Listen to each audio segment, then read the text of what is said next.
কেমন আছেন সবাই? আলহামদুলিল্লাহ, আমিও বেশ ভালো আছি। আজকে আমাদের আরো একটি ব্যবহারিক ক্লাসে আপনাদের সবাইকে স্বাগতম। আজকে আমরা ব্যবহারিক ক্লাসে কি শিখবো? পদার্থের আয়তন পর্যবেক্ষণ, তাই না? আচ্ছা, আমরা তরল পদার্থ নিয়ে নিয়েছি এবং আমাদের এই ব্যবহারিকটা সম্পন্ন করতে কি কি প্রয়োজন? দুইটি কাচের গ্লাস নিয়ে নিয়েছি এবং এর মধ্যে দেখতে পাচ্ছেন আপনারা পানি দ্বারা অর্ধেকের একটু বেশি পূর্ণ করা আছে, তাই না? আচ্ছা, আর কি নিয়েছি? 4টি রাবার ব্যান্ড, তার মধ্যে দুইটি আমি এখানে গ্লাসে লাগিয়ে রেখেছি। আর কি লাগবে?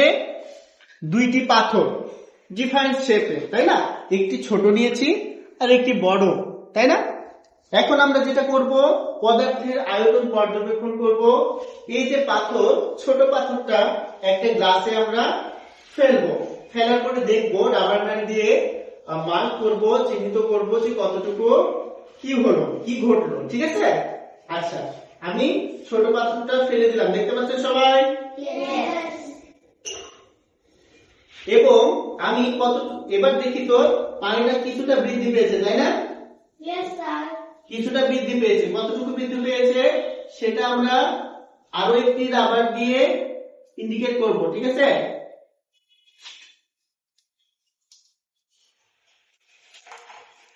এতটুকু বৃদ্ধি পেয়েছে।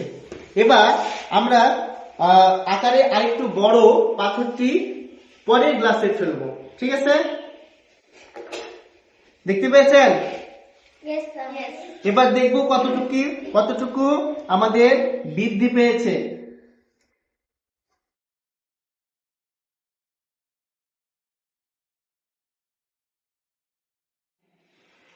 দেখতে পাচ্ছেন সবাই?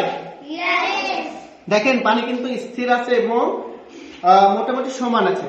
এখন দেখেন যে ছোট পাথরটা আমি আমার ডান পাশের গ্লাসে ফেলেছি, সেটাতে কি হয়েছে?